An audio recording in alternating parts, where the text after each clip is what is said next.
convido você a abrir no livro de Apocalipse. Continuaremos estudando as igrejas do Novo Testamento, hoje na carta de Apocalipse. E hoje nós veremos acerca da igreja de Esmirna, uma igreja que se destacou aqui pela fidelidade.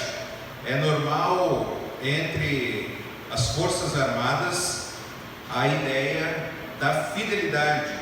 E se eu não me engano, na Marinha Americana a ideia é sempre fiel, sempre fiel. A questão da fidelidade. Nós já vimos acerca de Efésios, hoje nós veremos acerca de Esmirna. Em Apocalipse capítulo 2, do versículo 8 a 11, um pequeno trecho acerca de uma pequena igreja, mas com uma grande lição para mim e para você. Apocalipse capítulo 2, versículo 8 a 11.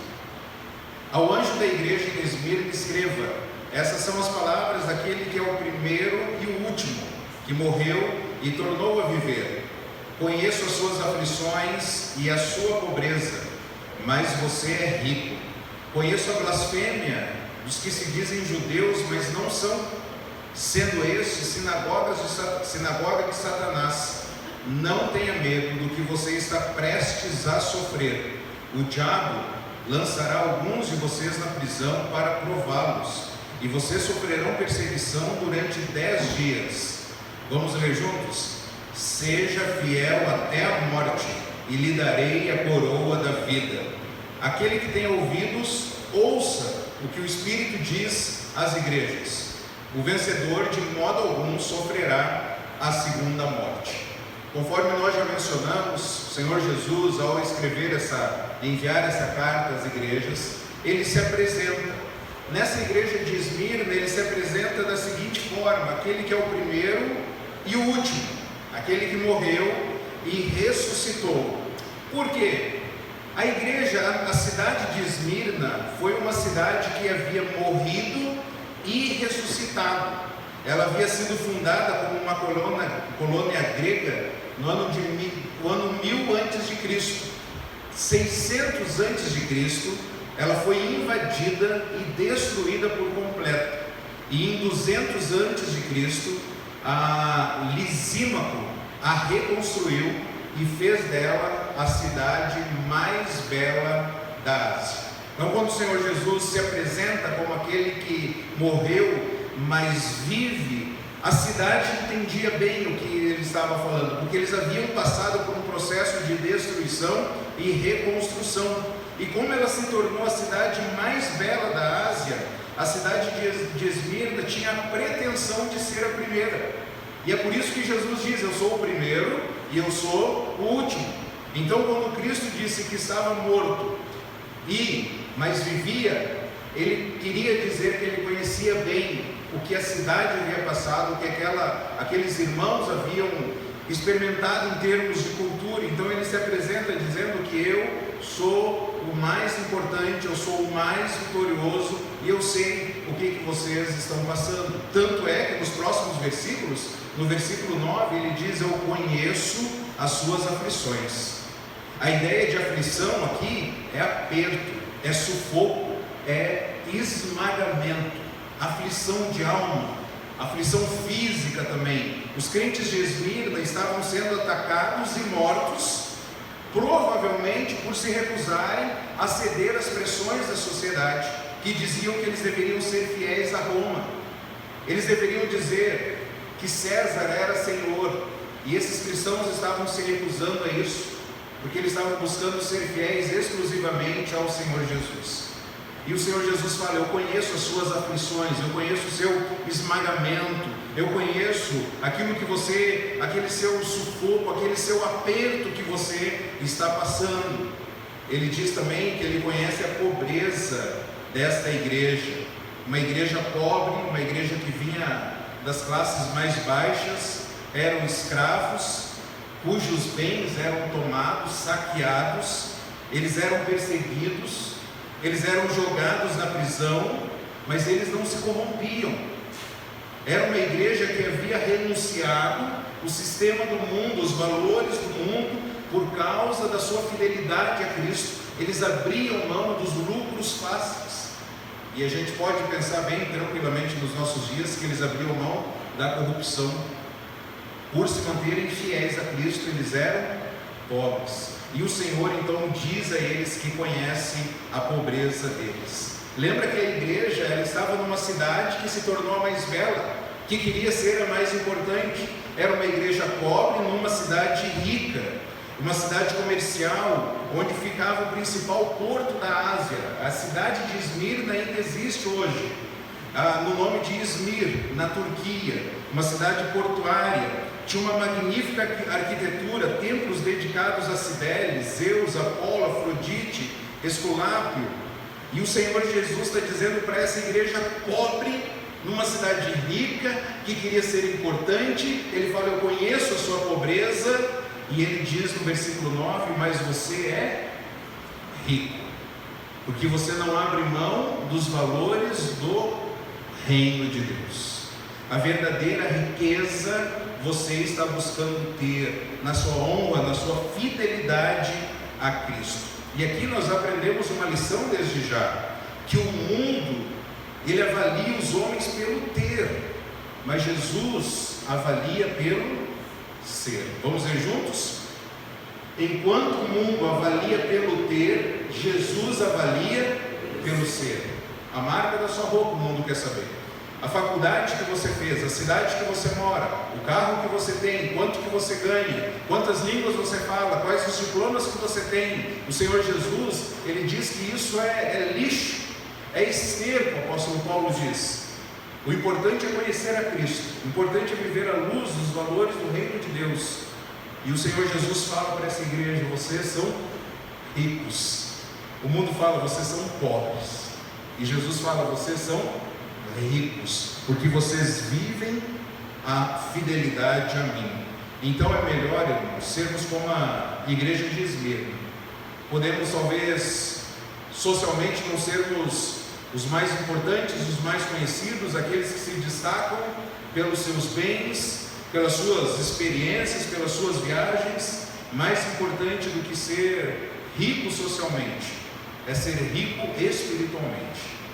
É melhor nós sermos pobres socialmente, mas acumularmos tesouros lá no céu, porque Deus olha para o interior, mas o ser humano ele está olhando simplesmente a aparência. E o Senhor Jesus diz que ele conhecia também a difamação, o sofrimento, a blasfêmia que eles estavam passando. Ainda no versículo 9 ele diz: conheço a blasfêmia dos que se dizem judeus, mas não são, sendo antes sinagoga de Satanás. Lembre que essa igreja está numa colônia, está no Império Romano, onde eles deveriam ter fidelidade a Roma. Os romanos permitiam os judeus ter a sua própria religião. Só que o que os judeus estavam fazendo?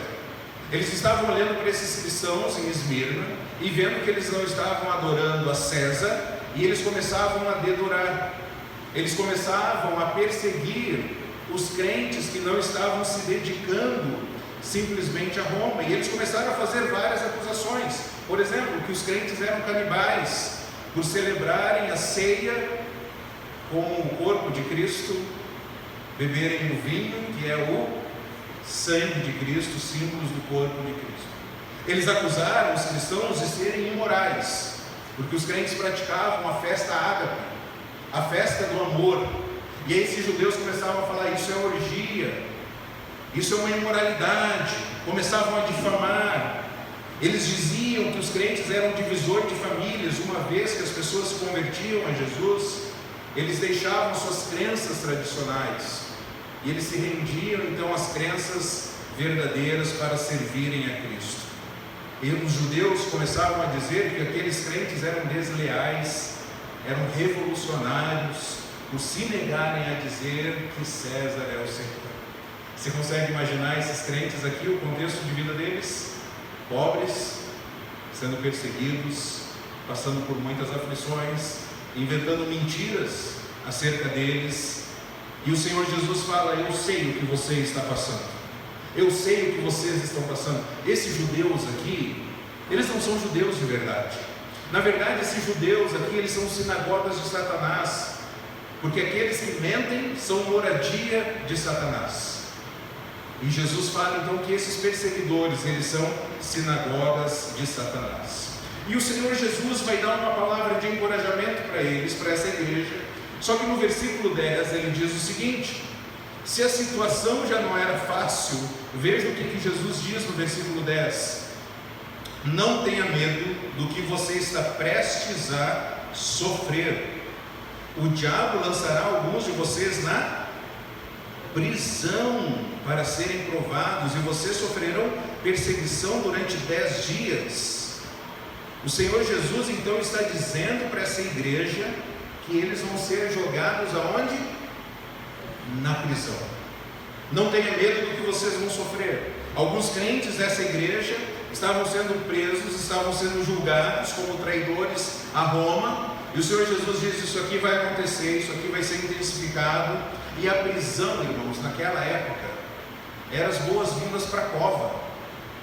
Alguém que fosse para a prisão, numa prisão romana, ele poderia ser considerado como um morto, porque nessas prisões os romanos não cuidavam dos seus prisioneiros. Era normal os prisioneiros morrerem de fome, morrerem de peste, morrerem de lepra. E o Senhor Jesus está falando para aquela igreja pobre: vocês, o diabo vai lançar alguns de vocês na prisão. Se a situação já está ruim, ela vai piorar. Mas não tenha medo. Não tenha medo do sofrimento que está prestes a acontecer. Que prova que esses crentes estavam passando? Que prova eles passariam aí?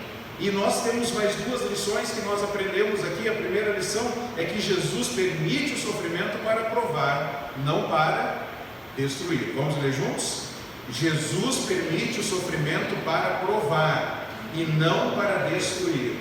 A intenção desses crentes de serem lançados na prisão é que eles seriam o quê? Provados.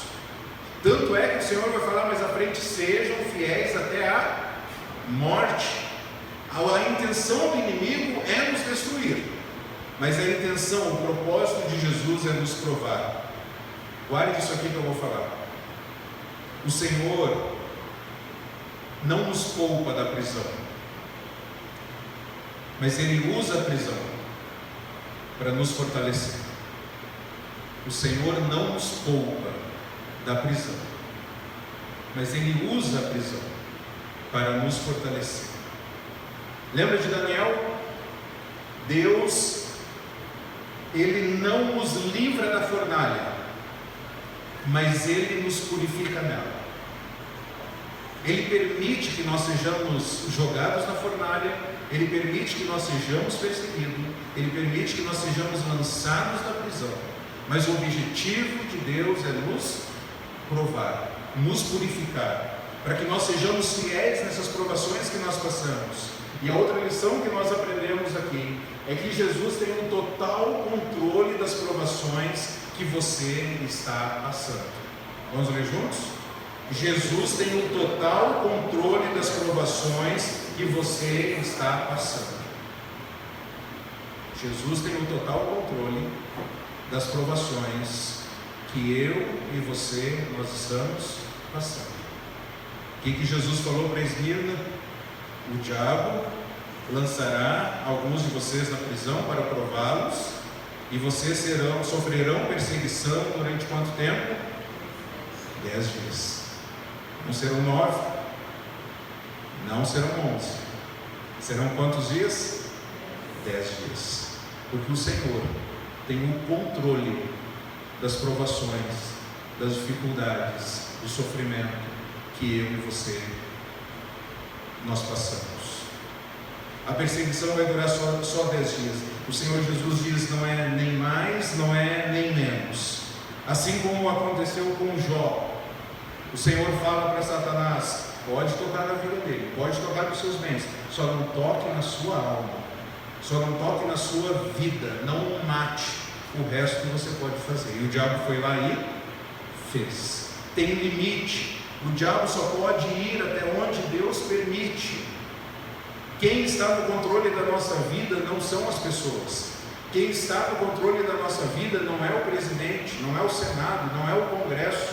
Quem está no controle da nossa vida não é o nosso chefe. Quem está no controle da nossa vida não é o diabo. Quem está no controle da nossa vida é o Senhor. Então aquilo que Ele permite é para nos provar, e significa que Ele tem o controle de tudo que nós estamos passando, e é por isso que nós podemos entender o que Jesus disse para Esmirna. Ele diz para mim, Ele diz para você: não tenha o quê? Medo. Não precisa ficar com medo, não precisa ficar apavorado, não precisa ficar preocupado, porque existe um Deus sábio, existe um Deus soberano, que sabe o que está acontecendo e tem um poder sobre isso, e tem um propósito nisso. Existe uma fidelidade, existe um propósito, existe uma finalidade.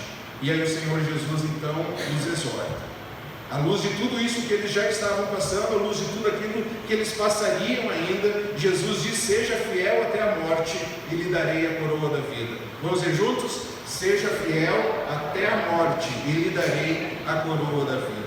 Lembra que Esmirna era a cidade mais fiel a Roma. Esmirna, ela em 195 a.C., Esmirna foi a primeira cidade a erguer um templo à deusa romana. 26 depois de Cristo, quando as cidades da Ásia Menor competiam o privilégio de construir um templo ao imperador Tibério, Esmirna ganhou de Éfeso o privilégio de construir um monumento a Tibério, o imperador romano. E o Senhor então fala, essa cidade que era tão fiel a Roma, o Senhor fala para os crentes que eles não deveriam ser fiéis a Roma, mas eles deveriam ser fiéis a Cristo. Uma fidelidade bem provável que iria gerar o quê? Morte.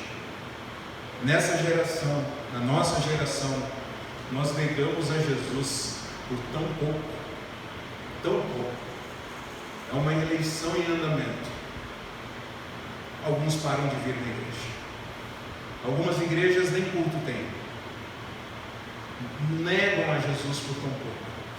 Um relacionamento. Quantas pessoas a gente conhece que estavam na igreja, mas começaram um relacionamento com um não crente, ou com um crente meia boca, um crente sem compromisso, e hoje essas pessoas sim desviaram do Evangelho, trocam Jesus. Os maridos e esposas estão quebrando seus votos assumidos no casamento. Vou ser fiel, não importa o que aconteça. Os pais estão quebrando os votos assumidos no batismo dos filhos, na consagração dos filhos, na apresentação dos filhos. Eu vou criar os meus filhos no caminho do Senhor, eu vou fazer de tudo para que eles vivam temente ao Senhor, mas nos momentos difíceis começam a abandonar os seus votos. Os crentes estão quebrando os votos assumidos na profissão de fé. Você vai seguir a Jesus? Sim, pela graça de Deus eu vou. Você vai usar os seus dons, os seus talentos para servir a Jesus? Sim, com a graça de Deus eu vou. Você vai ser um contribuinte fiel para a expansão do reino de Deus? Pela graça de Deus eu vou. Nas primeiras dificuldades começam a quebrar os votos, porque a nossa geração não sabe mais o que é fidelidade. A nossa geração não sabe mais o que é ser fiel ao Senhor, ainda mais até que a morte se aproximando. Deus nos chama então para sermos fiéis até a morte, e Ele faz a promessa daqueles que serão fiéis até a morte. Jesus diz: e eu lhe darei a coroa da vida. Enquanto aqueles que viverem para Jesus e morrerem com Jesus triunfarão sobre a morte.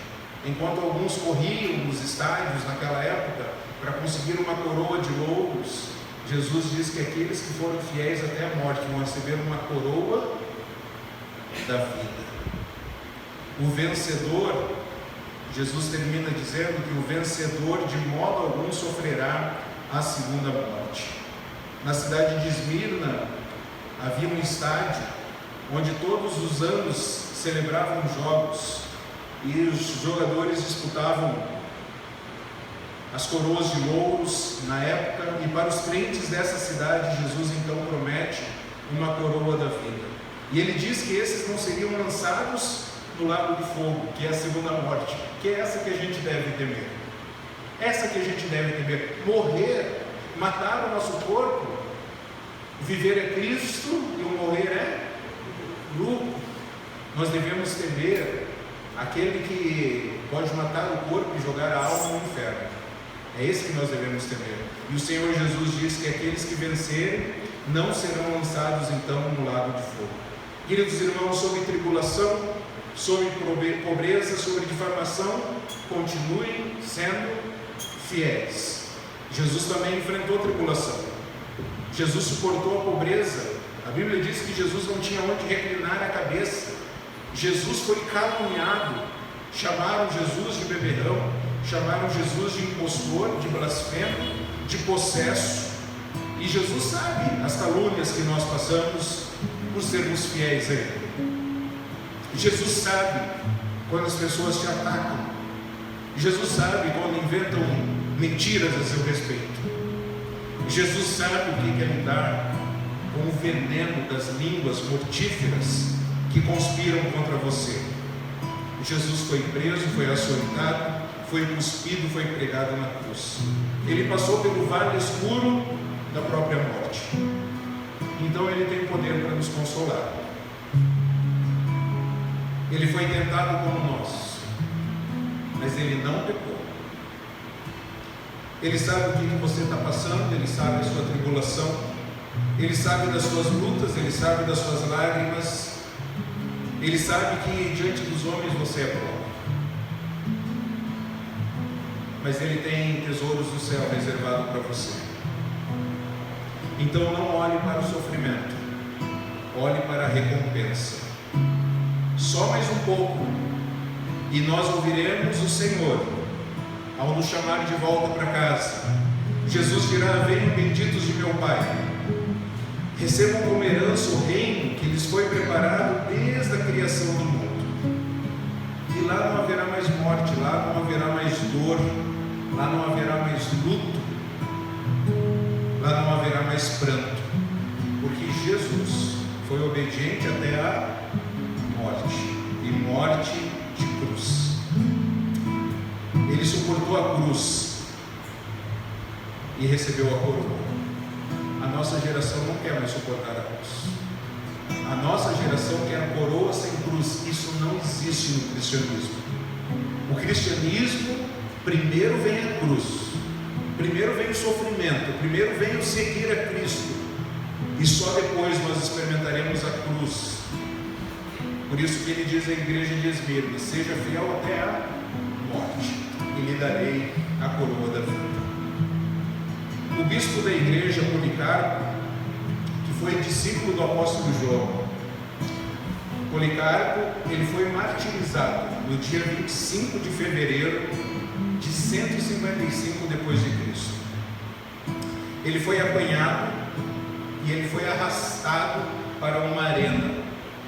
Tentaram intimidá-lo com feras, ameaçaram-no com fogo. E o procônsul disse, ao procônsul ele respondeu: vocês me ameaçam com um fogo que pode queimar apenas por alguns instantes. Eu respeito o fogo do juízo vindouro, o do castigo eterno, reservado para os maus. Por que vocês demoram a fazer o que querem fazer? Façam logo o que vocês têm que fazer. Seus algozes tentaram forçá-lo a blasfemar contra Cristo, e ele respondeu o seguinte: eu o sirvo há 86 anos, e ele sempre me fez bem. Como blasfemar contra o meu Salvador e Senhor que me salvou? Os inimigos furiosos queimaram-no vivo, enquanto ele orava e agradecia a Jesus o privilégio de morrer como mártir. Jesus espera de nós fidelidade. Enquanto estamos aqui, muitos irmãos ao redor do mundo estão selando com o sangue a sua fidelidade a Cristo. E às vezes nós trocamos Jesus pelos políticos, trocamos Jesus pelo cansaço, trocamos Jesus pelo computador, pelo sono, pelos amigos. Não venda o seu Senhor por dinheiro, como Judas vendeu. Não venda, não troque o seu Senhor por um prato de lentilhas, como Esaú trocou. Não venda a sua consciência por uma barra de ouro, com a canto. Seja fiel a Jesus, ainda que isso lhe custe o seu namoro. Seja fiel a Jesus, ainda que isso lhe custe o seu emprego, ainda que lhe custe o seu sucesso. Seja fiel ao Senhor Jesus, seja fiel até a morte, e você receberá a coroa da vida. Vamos orar? Pai, nós clamamos a Ti, nós precisamos do Senhor. Que lição dessa igreja, Senhor? Uma igreja que já estava em sofrimento, sofreriam ainda mais, mas eles estavam sendo fiéis a Ti. Que o Senhor nos ajude a sermos fiéis a Ti, nos ajude a Te amar a cada dia buscar um relacionamento contigo, ao conversar com o Senhor e meditar na Sua palavra. Fidelidade ao Senhor ao proclamarmos o Evangelho, ao sustentarmos missionários, ao aconselhar os nossos irmãos, a servir os nossos irmãos. Ajuda-nos a sermos fiéis. Às vezes, Senhor, a gente pensa que a gente vai ser fiel quando colocarem uma arma na nossa cabeça, quando nos ameaçarem de sermos enforcados, quando nos torturarem. Mas hoje, no nosso contexto, o Senhor está nos pedindo para sermos fiéis no pouco, Senhor. Então nos ajude a sermos fiéis a Ti, que nós sejamos e possamos aprender essa lição da igreja de Esmirna. Ajuda-nos então o que é fidelidade. Que essa semana seja uma semana de sermos fiéis a Ti, pela graça do Senhor e para a glória do Senhor. É no nome de Cristo Jesus que nós oramos. Amém.